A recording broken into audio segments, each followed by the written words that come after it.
pregnant wife, and I bought dream home. But neighbors' kids terrorized us. CPS called, car vandalized, and wife hospitalized. I never thought I'd be writing a post like this. My wife Margaret, 32F, and I, 34M, moved into our new house in Maplewood Estates about 8 months ago. We'd spent years saving up for this place, dreaming of the perfect home to start our family. Margaret and I met in college. She was studying to be a teacher, and I was neck-deep in engineering textbooks. We bonded over late-night study sessions and a shared love for terrible sci-fi movies. After graduation, we both landed jobs in the city and spent the next few years building our careers and our relationship. When Margaret told me she was pregnant last year, we were over the moon. We'd been trying for a while, and it felt like everything was finally falling into place. That's when we decided it was time to leave our cramped city apartment and find a real home. We spent months house hunting, and when we found this place in Maplewood Estates, it felt perfect. A quiet suburb with tree-lined streets, good schools nearby, and a spacious backyard for our future kids to play in. We even had visions of neighborhood barbecues and block parties. The first couple of months were great. We spent weekends painting rooms, shopping for baby furniture, and getting to know our new neighborhood. Our next-door neighbors, the Johnsons, seemed nice enough at first. Mark, 42M, and Karen, 39F, have 3 kids, Tommy, 7M, Lisa, 10F, and Paul, 13M. We'd see the kids playing in their yard or riding bikes on the sidewalk, and we'd exchange friendly waves with Mark and Karen when we saw them outside. But around our 3rd month here, things started to change. It began small. A football left in our yard, some candy wrappers blown over from their property. We didn't think much of it at first. Kids will be kids, right? Margaret and I even joked about getting some practice in before our own little one arrived. However, as time went on, the behavior of the Johnson kids, particularly Paul and Lisa, became more problematic. They started deliberately throwing things into our yard, not just toys, but also trash and even small rocks. Margaret, now showing and dealing with the fatigue of pregnancy, couldn't easily bend down to clean up after them, so the task fell to me. I decided to have a friendly chat with Mark and Karen about it. I caught Mark one Saturday morning as he was mowing the lawn. He seemed apologetic and promised to talk to the kids. Things improved for about a week, but then it got worse. The kids started ringing our doorbell and running away, sometimes late at night when Margaret was trying to rest. They would also yell and make loud noises right outside our bedroom window. One night, after being woken up for the 3rd time by the doorbell, I saw Paul and Lisa darting away from our porch. I called out to them, asking them to stop, but they just laughed and ran faster. The next day, I went to talk to Karen. Mark was at work. She dismissed my concerns, saying, "They're just kids being kids. You'll understand when you have your own." When I pointed out that Margaret needed her rest, Karen just rolled her eyes and said we were being too sensitive. The situation kept escalating. We'd find our mailbox open, mail scattered on the ground. Our garden gnomes, a housewarming gift from Margaret's mom, would be knocked over or moved around the yard. Once, we even found one of them smashed on the sidewalk. The final straw came last week. I caught Paul and Lisa trying to open our garage door. When I confronted them, they ran away laughing. I immediately went to speak with their parents again, this time more firmly. Karen wasn't home, but Mark was there, looking tired after what I assumed was a long day at work. He listened to me, but his response was frustrating. "Look," he said, "I'm sure the kids don't mean any harm. They're just bored. Karen handles most of the discipline stuff. I'll mention it to her, but maybe you could try to be a little more understanding." I was floored. More understanding? We'd been understanding for months. I explained that their children's behavior was causing serious stress for my pregnant wife, but Mark just shrugged and said he'd talk to Karen about it. Frustrated and feeling like we were getting nowhere with the parents, I decided to take matters into my own hands. I installed security cameras around our property and a new, more secure lock on our garage. I also put up no trespassing signs along our property line. The next day, I caught Paul and Lisa on camera, attempting to climb over our fence. I confronted them, telling them firmly that they were trespassing and needed to leave immediately. They seemed startled and quickly ran home. Within an hour, Karen was at our door, furious. She accused me of threatening her children and demanded I take down the cameras and signs. I refused, explaining that I had every right to protect my property and my family. She stormed off, yelling that she would make us pay for this. Since then, we've had non-stop issues. Karen has been spreading rumors about us to other neighbors. I overheard her at the mailboxes telling Mrs. Thompson from across the street that we were unstable and dangerous to children. The kids have escalated their behavior, now deliberately damaging our property. They've scratched our car, trampled Margaret's flower beds, a project she'd started to help her relax during the pregnancy, and even broken one of our windows with a rock. We've called the police twice now, but because the kids are minors, there's not much they can do beyond giving warnings. The officers suggested we try mediation with the Johnsons, but given Karen's attitude, I don't see how that would help. Margaret is incredibly stressed, which isn't good for her or the baby. Her doctor has already expressed concern about her blood pressure at her last checkup. She's even talked about wanting to move, but we love our house and don't think we should have to leave because of inconsiderate neighbors. Plus, we've sunk all our savings into this place, and with a baby on the way, moving just isn't financially feasible. I feel like I'm failing Margaret and our unborn child. This was supposed to be an exciting, joyful time for us, preparing for the arrival of our first baby. Instead, we're living in constant stress and fear of what these kids might do next.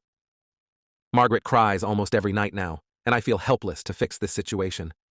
I'm at a loss for what to do next. We've tried being nice, we've tried being firm, we've involved authorities, but nothing seems to work. How can we put a stop to this harassment and enjoy our home in peace?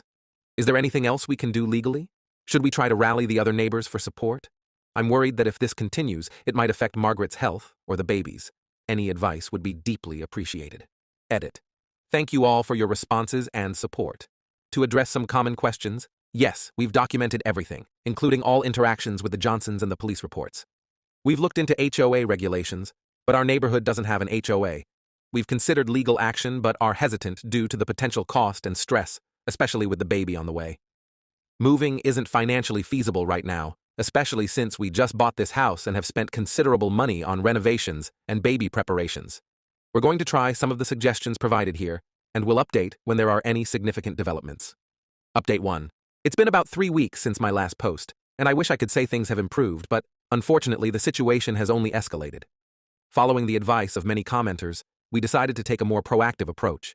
We sent a certified letter to the Johnsons, detailing all the incidents and requesting a formal meeting to resolve the issues. We also contacted Child Protective Services to report the apparent lack of supervision of the Johnson children. While waiting for responses, we tried to go about our daily lives as normally as possible. Margaret continued working on the nursery, a project that had once brought her so much joy, but now felt tainted by the constant stress. I threw myself into baby-proofing the house, perhaps with more intensity than necessary, but it gave me a sense of control in a situation where I felt so helpless.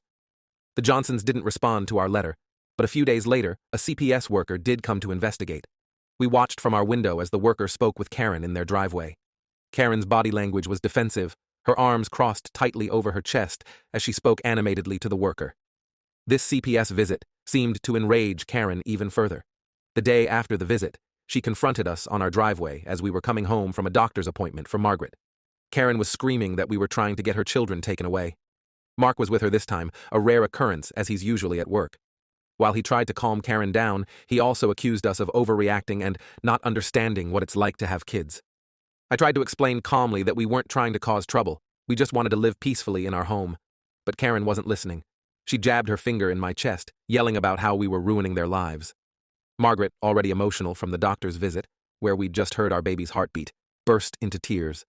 I had to physically place myself between her and Karen, worried that in her rage, Karen might do something to harm Margaret or the baby. The confrontation only ended when our elderly neighbor, Mrs. Fitzgerald, came out and threatened to call the police if Karen didn't leave us alone. Karen stormed off, but not before spitting on our driveway and calling us child-hating monsters. The day after this confrontation, things escalated dramatically. We woke up to find our car had been keyed badly, with the word snitch scratched into the driver's side door. Our security cameras had been spray-painted over during the night. We immediately called the police, who took a report but said they couldn't prove it was the Johnsons without direct evidence. That same afternoon, Margaret was out in the front yard, watering her plants. She'd insisted on getting some fresh air, saying she felt cooped up in the house. I was inside, keeping an eye on her through the window while on a work call. Suddenly, I saw Paul and Lisa ride by on their bikes. To my horror, Lisa deliberately swerved towards Margaret, causing her to stumble backwards. She didn't fall, thankfully, but she was terrified and shaken up. By the time I got outside, the kids were gone, and Margaret was sitting on the grass, crying. I lost my temper at this point. I marched over to the Johnsons' house and pounded on the door, demanding to speak with Karen and Mark. When they came to the door, I told them in no uncertain terms that if their children came near my wife again, I would be pressing charges for assault. Karen started yelling back, but Mark actually seemed concerned this time. He asked what had happened, and when I explained, he turned to Karen and said, "This has gone too far." For a moment, I thought maybe we'd finally gotten through to them. But then Karen turned on Mark, accusing him of never being around and not supporting her. They started arguing with each other, completely ignoring me. I left, feeling frustrated but slightly hopeful that maybe Mark would finally step in and control his kids. That hope was short-lived. The next morning, we found dozens of small plastic army men toys scattered all over our yard. It might seem harmless, but given Margaret's condition, having to bend down and pick up all these little hazards was not just annoying, it was dangerous. We called the police again, and this time, they agreed to speak directly with the Johnsons. The officer who came was sympathetic to our situation and promised to make it clear to the Johnsons that their children's behavior could result in serious consequences. After the police left the Johnsons' house, things have been eerily quiet. No more incidents for the past 2 days, but somehow this doesn't feel like it's over. Margaret and I are constantly on edge, waiting for the next act of harassment. We've been in touch with a lawyer to discuss our options. They've advised us to continue documenting everything and have helped us draft a cease and desist letter. We're hesitant to escalate things legally, but we feel we're running out of options. Margaret is due in less than 2 months, and the stress of this situation is taking a serious toll on her health. Her doctor has expressed concern about her blood pressure and has warned us about the potential risks of preterm labor if her stress levels don't decrease. We're considering sending her to stay with her parents until the baby is born, but she's reluctant to leave me alone to deal with this. As for me, I'm struggling to focus at work. My boss has noticed my distraction and decreased productivity, and I'm worried about the security of my job at a time when we need it most. I've started having trouble sleeping, lying awake at night listening for any sounds of the Johnson kids up to no good. We're both emotionally exhausted. This house that we were so excited about, that we poured our savings and dreams into, now feels like a prison. Every creak and noise sets us on edge. The nursery, once a symbol of our hopes for the future, now feels tainted by all this stress and negativity. I'll update again if anything significant happens. Thank you all for your continued support and advice. It means more than you know to have people listening and offering help when we feel so isolated in our own home. Update 2. It's been about a month since my last update, and I wish I had better news to share. The situation with the Johnsons has continued to deteriorate, and we're now facing challenges I never could have imagined when we first moved into this neighborhood. The cease and desist letter seemed to work for a while. The Johnson kids stayed away from our property, and we had a blissful week of peace. Margaret's blood pressure even started to improve, and we dared to hope that maybe the worst was behind us.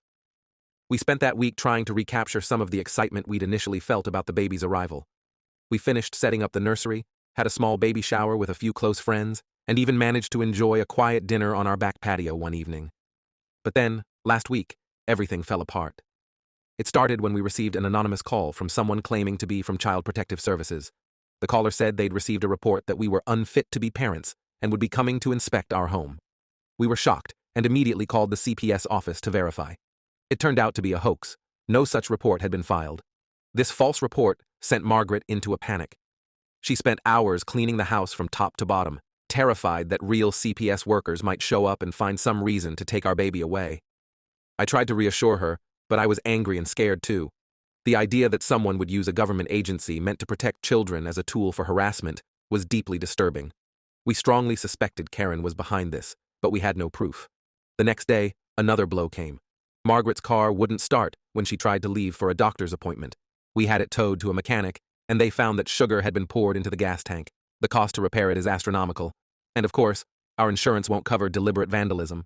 This latest act of vandalism left us feeling violated and unsafe. Margaret broke down crying, saying she couldn't take it anymore. She was due in just a few weeks, and the stress was becoming unbearable. I felt helpless and angry, watching my wife suffer when this was supposed to be a joyful time in our lives. The final straw came 3 days ago. Margaret went into premature labor, likely triggered by the stress of the situation. I rushed her to the hospital, terrified for her and our unborn daughter. The doctors managed to stop the labor, but now Margaret's on bed rest in the hospital. They're working to delay the birth as long as possible. Our baby girl isn't due for another 3 weeks, and every day she can stay inside is crucial for her development. And I've been splitting my time between the hospital and home, worried sick about both Margaret and our property. Yesterday, while I was at the hospital, our next-door neighbor on the other side, not the Johnsons, called me. Mrs. Rodriguez, a kind elderly lady who's lived in the neighborhood for decades, said she'd seen Paul trying to break into our back door. She'd shouted at him and he'd run away, but not before she got a clear video of him on her phone. I went straight to the police station with this evidence. They finally agreed to press charges against Paul for attempted breaking and entering. They're also investigating the car vandalism and the CPS hoax call. When I got home from the police station, Karen was waiting for me on my front porch. She was hysterical, alternating between begging me not to press charges and threatening me if I did. She let slip that Mark had left her a week ago, unable to handle the stress of the neighborhood drama, her words. For a moment, I almost felt sorry for her. She looked exhausted and desperate, and I wondered if there was more going on in their family than we realized. But then I thought of Margaret lying in a hospital bed, our unborn daughter at risk, and I hardened my resolve. I told Karen in no uncertain terms that we would be pressing all possible charges, both criminal and civil. I also informed her that we'd be filing for a restraining order against her and her children. She broke down crying on our front lawn, causing a scene that brought several neighbors out to watch. One of our other neighbors, Mrs. Fitzgerald, the same lady who had intervened during Karen's previous outburst, approached me after Karen had left. She apologized for not getting involved sooner and offered to serve as a witness to the ongoing harassment we've faced. Apparently, the Johnsons have been a problem in the neighborhood for years, but most people were too afraid of Karen to speak up. I'm writing this from Margaret's hospital room. The doctors are cautiously optimistic that they can delay labor for at least another week, but it's still a precarious situation. Margaret is trying to stay calm for the baby's sake, but I can see the fear and stress in her eyes. We spend our days talking softly to her belly, playing gentle music, and trying to visualize a peaceful future in our home. I'm angry, exhausted, and scared, but I'm trying to stay strong for Margaret and our daughter. The nurses have been incredibly kind, even setting up a small cot in Margaret's room so I can stay with her overnight. During the day, I split my time between the hospital and dealing with the legal aftermath of everything that's happened. We're now in full legal mode.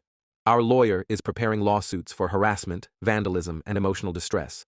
We're also working with the police to ensure all charges against Paul are pursued to the fullest extent of the law.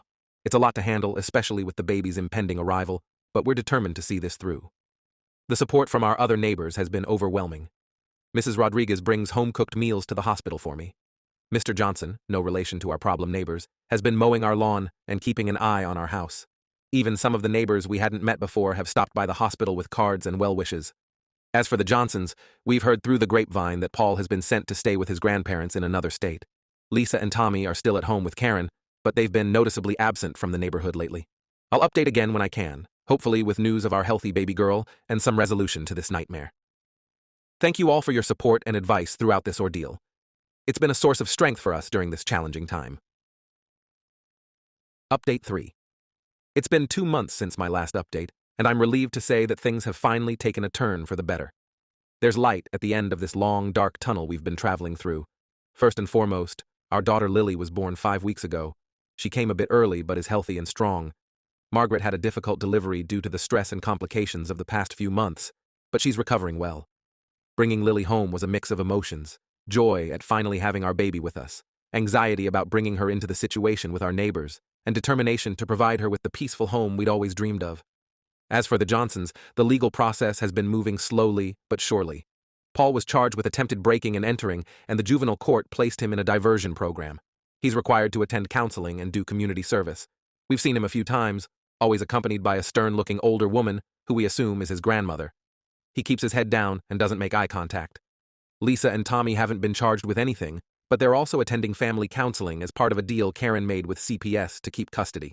We rarely see them outside anymore, and when we do, they quickly go back inside if they spot us. Karen has been unusually quiet. We later found out that she had a bit of a breakdown after our last confrontation and spent a week in a psychiatric facility.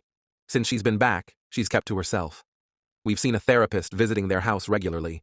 Mark moved back in temporarily to help with the kids. To our surprise, he came over one day to apologize for everything that had happened.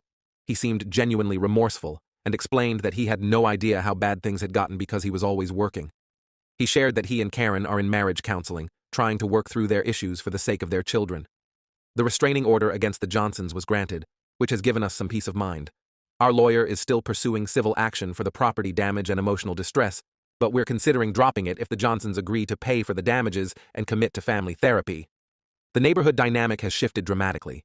Once people saw that we were willing to stand up to the Johnsons, others came forward with their own stories of harassment.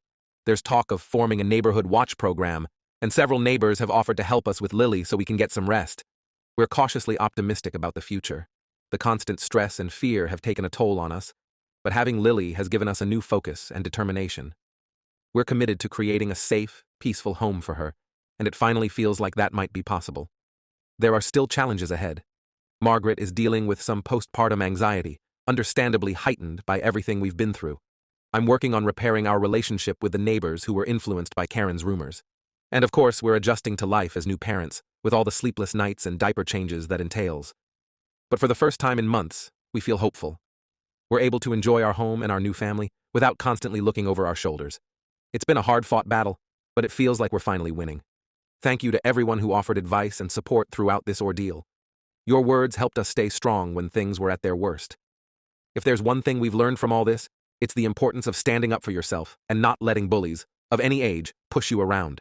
We're looking forward to creating new, positive memories in our home with Lily.